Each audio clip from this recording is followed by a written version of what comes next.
Hello everyone and welcome back to Journey with the Kellers. My name is Amanda Keller and today we're going back to our Mitch Turner's Cake School book. So we're making our second cake to start learning how to make and decorate professional type cakes. Once we get to the decorating part, this could be a whole new ball game, but we'll find out. Okay, so today we are making the Heavenly Vanilla Cake. Now this is another cream cake, so you're gonna follow the steps kind of like we did the last time. And so I won't completely go over it, but I will let you know where you can go and look for certain things in the last video. Okay, so basically like you did before, you're going to want to set out your butter and your eggs ahead of time to bring them up to room temperature. Today you are going to need 1 1/3 cups of unsalted butter, which is about 2 3/4 sticks. And you're going to need 6 eggs, so you need to set those out ahead of time and let them come up to room temperature. The other thing you're going to need to do is get your 8-inch cake pan and line it. If you need information about how the best way to line it or how to line it, go watch the chocolate cream cake video, and at the beginning of it I show you how to line the pan. Okay, so first things first, you're going to need a mixer, most likely for this. You probably could use an electric hand mixer, but it's a lot of work. It's like 10 minutes of mixing and then another 10 minutes of mixing. So first thing you're going to do is you're going to put your sticks of butter into your mixer. Okay. 1 and 2. And then your little 3/4 guy here. Okay, and then the next thing you're going to want to do is add in your sugar. Now today, we are using a golden sugar. It's basically a finer sugar, it's less processed. This was hard for me to find. I actually ended up having to order it from Walmart to be shipped here. And then it came with a little hole in the bag, which is why it's in the little plastic bag. Okay, so for this, you're gonna need 1 1/2 cups.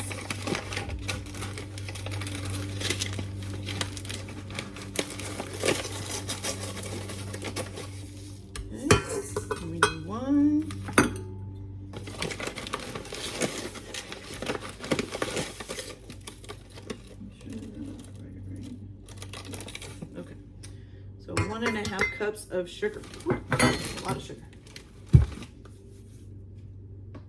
All right, so then you're going to turn this on to low, and you're going to just let this get incorporated on a low speed, and then you're going to turn it up to a higher speed, and you're basically going to let it just sit and cream together for about 10 minutes.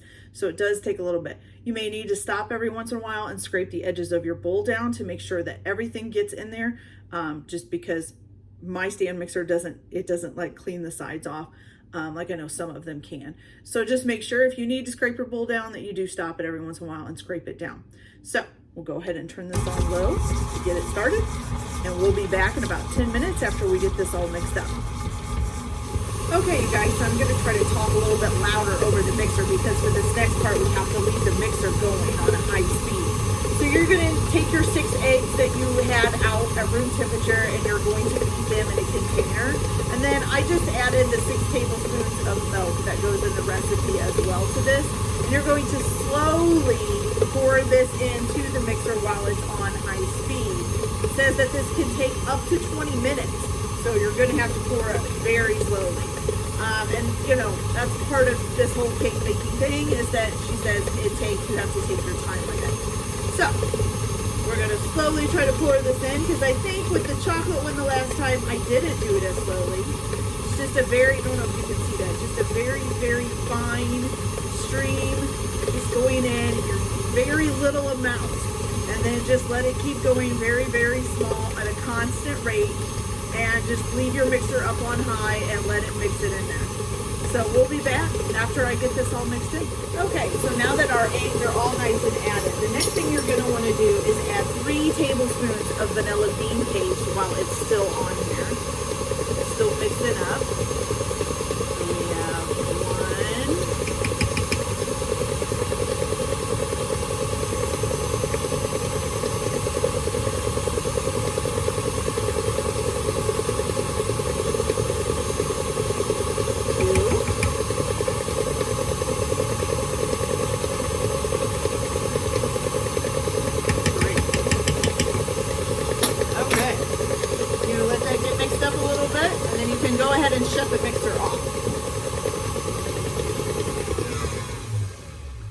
Oh, there's a little bit of vanilla over here on the side, so let's give that a scrape down.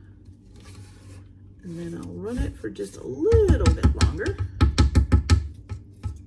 just to make sure we got everything in there.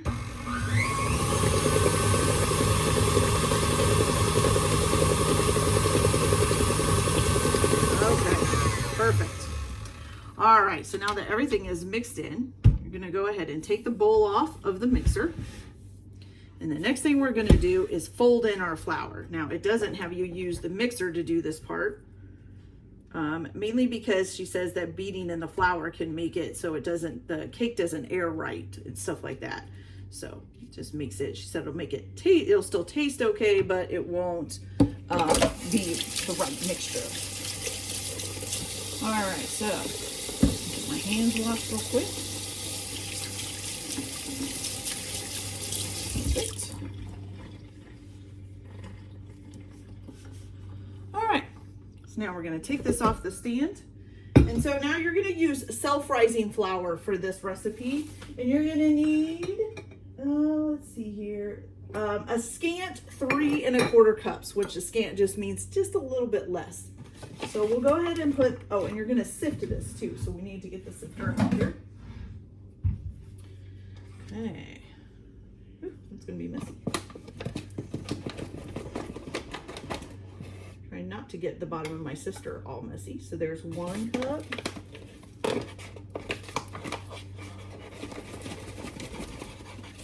And 2 cups. We'll go ahead and sift some of this.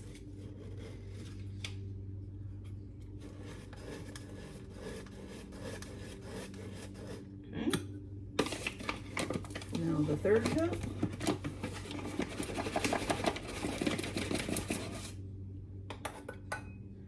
And then for the scant 1/4 cup, right here. I'm just gonna fill it up most of the way, but not all the way. So about like that. Put that in there. All right, and then finish just sifting this all into there.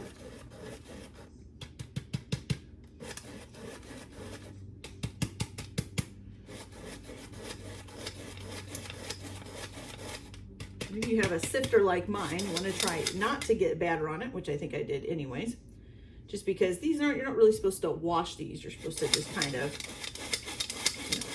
tap them out and wipe them out. Okay. So now that that's done, you're just going to fold the flour into the batter. Just make sure you don't beat it or be too aggressive with it. Just going to fold it in there. Which means you're just gonna go from one side and bring it over to the other. Make sure you're pulling up some batter with it. Get it all nice and mixed in. And this will probably take a little bit of time. That's a lot of flour. All right, so I'll be back as soon as I get this all mixed up. All right, you guys, so now that we got our flour all nice and mixed in, we're gonna go ahead and add the batter to our pan that we've lined with parchment paper. Now, the other thing I wanted to tell you is that you can also make this different flavors if you want. So when you add the vanilla bean paste, you could also add like lemon peel to it and make it a lemon flavored cake. Let's see, what else did she say? So you could do lemon cake with 2 tablespoons of vanilla bean paste and the rest of the 4 lemons and the zest of 4 lemons. And then you also have a syrup that we're going to make to put on top of this that you can add into this too. You could also add orange flavor to it. You could add, let's see, so you add the zest of 2 large oranges and 2 tablespoons of natural orange oil instead of the vanilla paste. And you can also do it as a coffee cake by adding like natural coffee essence or 2 shots of cooled strong espresso in there as well. So you can make this into different flavors if you like. Okay, so once you get it all in the pan, you just want to smooth it out real good. Make sure it's all kind of level. And you're also going to have your oven heated up to 325 degrees, okay? And then this cake is going to go in the oven for an hour and a half. And once we get a little bit closer to the time for the cake itself to be done, I'll come back and show you guys how to make the syrup that you're going to pour on it when it comes out of the oven. So I'll be back after this cake is all nice and ready. See you in a little bit. Okay, you guys, so it's about time to pull our cake out of the oven here in a few minutes. Now, my cake overflowed the pan, so I'm glad that I put a cookie sheet down before I put it in there. So I guess I need to get the cake pans with a 3-inch side instead of a 2-inch side, because these cakes are a little bit too tall when they cook. So unfortunately, my cake may not look that good, but that's okay. So right now we have to make a syrup for the cake, and basically all you're going to do is put a half a cup of water.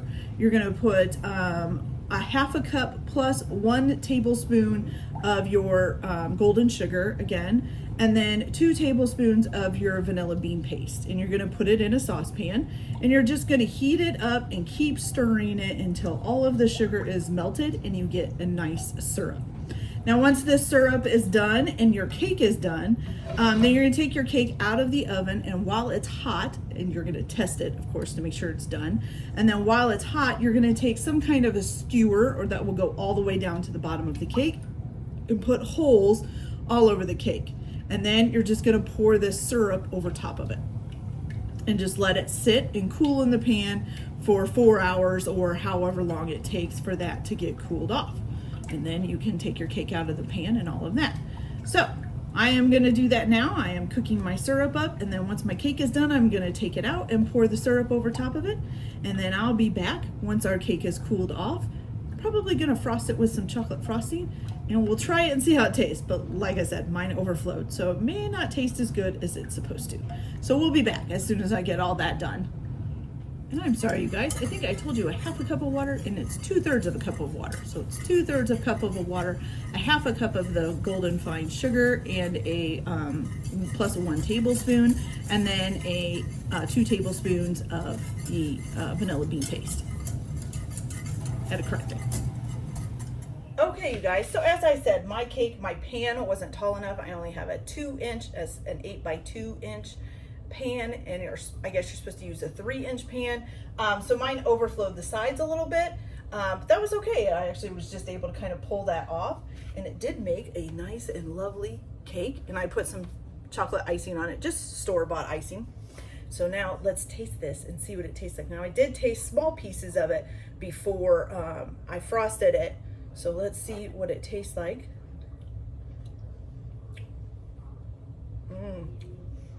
They're right. That is heavenly. Let's try a piece with the chocolate frosting on it.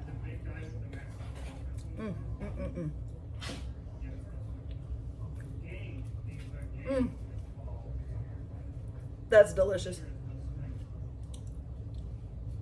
Takes a lot to make these. They come out really good. It's almost worth it, really.